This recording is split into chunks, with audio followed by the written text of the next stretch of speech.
Bonjour à tous, nous poursuivons avec la sixième Mishnah, Mishnah Vav du troisième Pérec. La Mishnah nous parle des psulim du Etrog, le Cédra, Alta Chazazit al-Rubo. Si il a poussé, Chazazit, c'est-à-dire comme des bulles, des boutons, al-Rubo sur la majorité du Etrog, dans ce cas-là, le Etrog est pasoul. Le Barthénora nous rapporte ici ce qui est marqué dans la Gemara, c'est que lorsque c'est qu'à un seul endroit, c'est-à-dire une tache, un bouton, comme des petites bulles, des bulles fines, sur une partie du Etrog, lorsque c'est regroupé en un seul endroit, ce n'est pas soul que si c'est al-Rubo sur la majorité.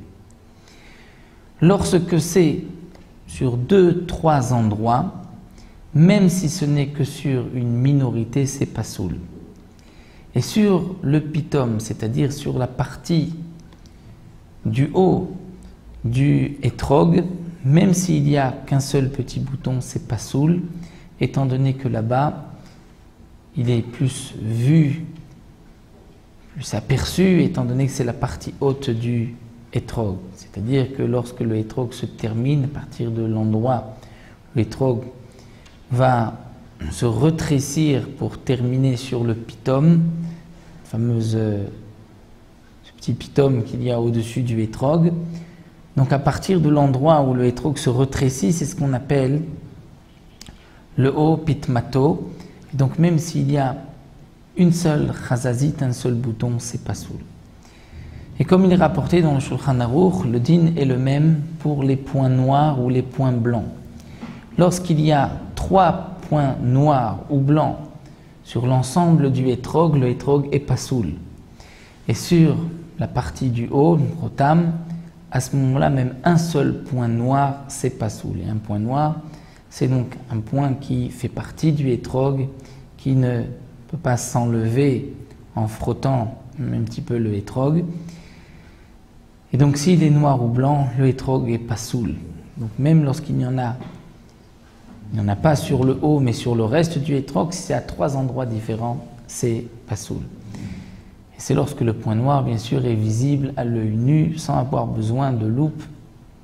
C'est ce qu'on appelle nikar la'ayn. Dans le cas où nitla pitmato, c'est-à-dire le pitom, c'est-à-dire ce morceau sur lequel se termine le Etrog, c'est ce qu'on appelle le pitom.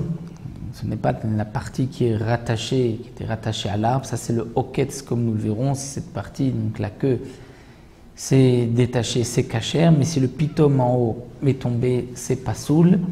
Niklaf, si le Etrog a été épluché, c'est-à-dire dans le Barthénora il y a 2 avis, s'il a été entièrement épluché, c'est pas soul, mais une partie c'est kasher, d'après d'autres le contraire. Si c'est entièrement, il est kasher, mais lorsque c'est quelques parties épluchées, c'est pas soul parce que c'est comme des taches. Et que signifie qu'il a été épluché? Ce n'est pas qu'on a enlevé toute la partie verte et on voit maintenant le blanc du Etrog, mais c'est qu'il y a juste une petite membrane courte, une petite épaisseur du Etrog qui a été enlevée, mais il reste vert comme auparavant. Dans ce cas-là, c'est kasher si ce n'est pas sur tout le Etrog, en fonction bien sûr des avis que nous avons vus. Nizdak, si le Etrog a été fêlé, c'est-à-dire qu'il y a une vente dans tout le Etrog, c'est pas soul aussi. Nika vechasar kolchou, il y a un trou et il manque, même kolchou, même un tout petit peu du Etrog, c'est pas soul. Et là encore, le Barthénora nous explique, c'est lorsqu'il y a un trou qui est de part et d'autre, d'un côté du Etrog, il sort de l'autre côté, même s'il y a un tout petit trou, c'est pas soul. Lorsqu'il n'est pas méfoula, c'est-à-dire il ne sort pas de l'autre côté, comme si on a enfoncé quelque chose dans le Etrog, alors tout dépend de la grosseur de ce trou, comme nous le verrons, lorsque c'est Keïsar, comme une pièce de monnaie de l'époque Keïsar, c'est pas soul, moins que cela, c'est kasher, ça nous le verrons tout de suite dans la suite de la Mishnah.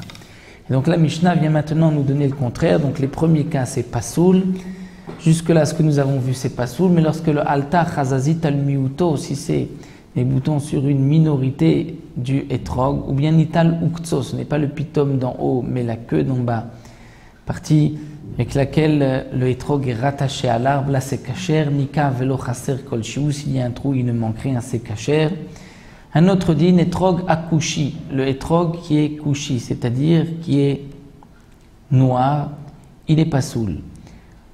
Seulement s'il a poussé ici, un endroit où les hétrogim ne sont pas noirs, et qu'il est noir, il est pasoul. Mais s'il provient de Eretz Kush, où là-bas les hétrogim sont noirs, là c'est kasher.